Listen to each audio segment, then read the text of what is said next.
Hi guys! Welcome back to my channel. Alam nyo ba? So guys, meron na naman tayong aalamin at i-react ngayong araw na ito. Ito ay galing kay Pacific Defense PH. Pero parang malungkot itong kanyang balita kasi nalaka. AW109 ng ating Philippine Navy ay bumagsak sa Cavite. What? Yun lang, di ba? Talagang hindi natin maiiwasan yan na magkaroon ng ganyang aksidente.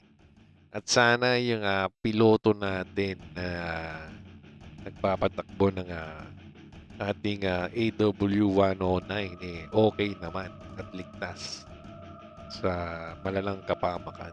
Diba? Ito lang ang nakakalungkot na balita. Diba? Kasi hindi natin alam kung maaayos pa to o mai-scrap na. Dahil hindi natin alam kung gaano kalala ang sira. Pero sa picture parang nalala ng sira talaga. So, tara, panoorin na natin.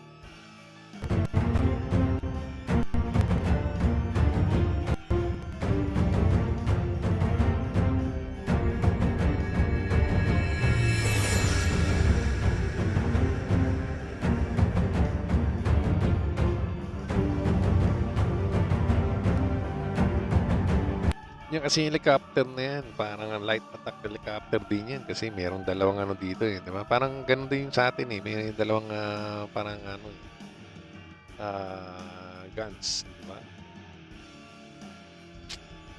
Ay, nako. Kapay na yan.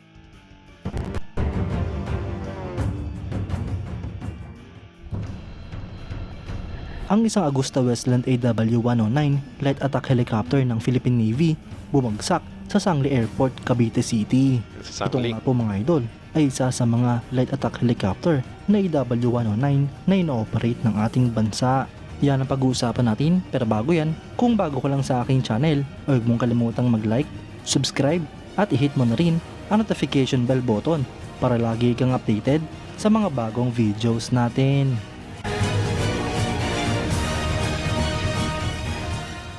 Sa kasamang palad mga idol ay bumagsak nga po ang isang Augusta Westland AW109 helicopter ng Philippine Navy sa Sangli Airport, Cavite City noong December 5, 2024. Ayon nga po sa report ay sugatan ang 2 piloto at 3 crew sa nasabing insidente.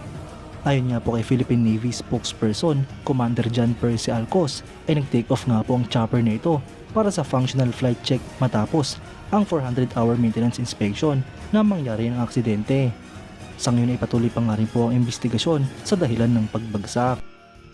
Okay, question. Sis Yvonne, Pause muna tayo mga idolo. Yun, babalik tayo. Sa ngayon ay patuloy pa nga rin po ang investigasyon sa dahilan ng pagbagsak. Mga idol, nakakalungkot nga pong balita na mabalitaan nating bumagsak ang isang Augusta Westland AW109 light attack helicopter ng ating bansa. Ngunit pasalamat na nga rin po tayo dito mga idol at mga minor injuries lamang ang tinamo ng mga sakay nito. Ang Augusta Westland AW109 o original na Augusta A109 ay isang lightweight twin engine 8-seat multipurpose helicopter na dinisenyo at initially produce ng Italian rotorcraft company na Augusta. Ito nga po ang kauna-unahang all-Italian helicopter na mass produce at ang production niya po nito ay pinagpatuloy ng successor ng Augusta na Leonardo. Ang development nga po ng helicopter na ito ay nagsimula noong late 1960s bilang indigenous rotorcraft na suited para sa commercial operations. At dahil nga po sa twin engine arrangement nito, kaya't naging interesado ang iba't ibang operators sa buong mundo. Ang helicopter na ito mga idol ay unang lumipad noong August 4, 1971, na-introduce noong 1976 at manufacture noong 1971 hanggang sa kasalukuyan. Ang mga military at government operators ito ay ang Albania, Algeria, Angola, Bangladesh, Belgium, Bulgaria, Cameroon, Chile, Ecuador, Egypt, Greece, Italy, Japan, Latvia, Malaysia, Mexico, New Zealand, Nigeria, Peru, Pilipinas, Slovenia, South Africa, Sweden, Turkmenistan, Uganda at United States. Mga idol, bagamat bago-bago pa lamang ang AW109 light attack helicopter ng Philippine Navy dahil ilang taon pa lamang ang nakalilipas nung i-acquire ito ng ating bansa, ay hindi nga po natin masasabi mga idol kung kailan darating ang aksidente, kaya't magpasalamat na lamang tayo at walang masamang nangyari sa mga sakay ng helicopter nito. Sana nga po Yun nga, idolo eh.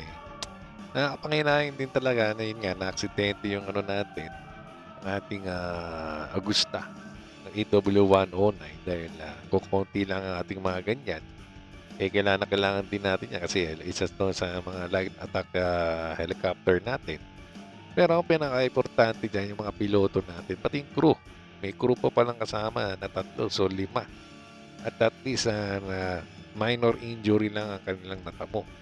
At ligtas sila. Yun naman ang importante dyan kasi 5 katao din yan, di ba? Kaya kung ang gamit naman mapapalitan, pero yun nga, nakakapanginayang at nalagasan din tayo ng isang magagamit pa natin na helicopter para sa ating sa ating military, di ba? Pero yun gaya ng sabi ko, ang importante pa rin ang ating mga crew, di ba? Buhay pa rin ang tao ang importante. mga idol ay magkaroon na ng linaw sa investigasyon na kanilang ginagawa at nang sa kanon ay matukoy kung ano ang dahilan ng insidente. At dahil kulang na nga po ang mga helicopter ng Philippine Navy, ay dapat na nga rin pong dagdagan ang mga air assets ng ating bansa, hindi lang sa Philippine Navy, kundi pati na rin sa Philippine Air Force. Alam naman nga po natin na importante ang ganito ka-advanced na kagamitan sa ating bansa, kaya't dapat nga po itong mapalitan agad-agad. Kayo mga idol, anong masasabi nyo? Comment down below for your thoughts and opinions. At Diba? Ganun-ganun lang yan eh. Pag nasira na, wala na, palit na. Diba? Kahit ang mahal-mahal yan eh. Hindi na ba maayos yun? Parang yung sasakyan na pwedeng ayusin yung pag nabangga. Kasi pag mga ganito talaga parang hirap ayusin eh. Ewan ko lang eh. Kung gaano kalala yung sira, eh sana maayos pa. Diba? Kasi naman ang inaano natin eh. Na pwede pang i-fix at bumili ng karagdagan, hindi yung pamalit. Diba? Kasi nga, dahil nga, ano pa to, bagong-bago pa. Diba? Hindi naman ito pa ng lumaan at brand new natin nabili, nakakapanginahin din talaga. Diba? Kasi hindi na talaga natin maiiwasan ng aksidente. Aksidente, hindi mo talaga malalaman kung kailan mangyayari. Diba? Pero yun nga, kaya sabi ko, at ulit-ulitin ko, importante pa rin ang mga buhay ng ating military personnel. Diba? Kagamitan lang din yan. Diba?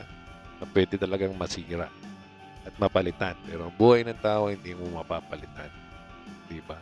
Idolo. yan lang po ang pag-uusapan natin ngayon mga idol. Maraming salamat sa panonood. Huwag nyo rin kalimutang mag-like at subscribe bilang suporta sa ating channel. Mabuhay kayo mga idol!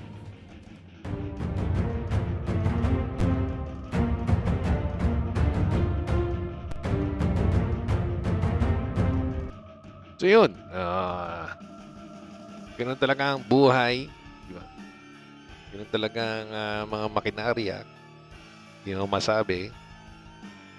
Pero kung ano man ang nagkaroon ng problema, pilot error ba o mechanical error, ang importante pa rin safe ang ating mga personnel na nakasakay dyan. Di ba? Yun ang importante.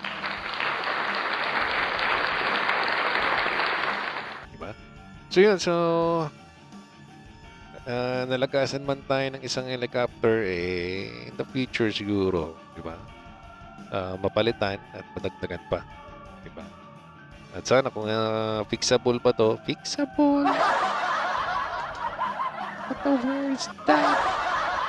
Kung makaya pang i-fix yan, kaya naman, di ba? Kasi sayang din sayang din talaga yung helicopter na yan, di ba? Kasi hindi lang basta-basta helicopter din yan. Diba? Sa ating Philippine Navy yan. So yun, wala na tayong magagawa dyan. Bad news is bad news talaga. Ang good news naman dyan, yun yan.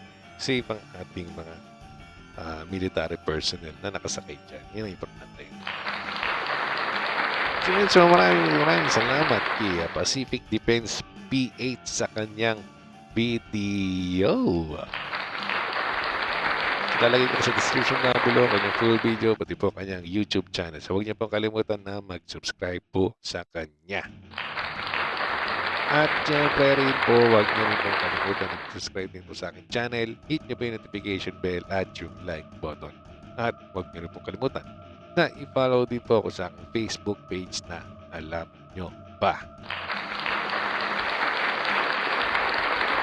At dito na rin po tayo nagtatapos. Maraming salamat po sa lahat. Ingat po tayo lagi and God bless us all. Bye-bye.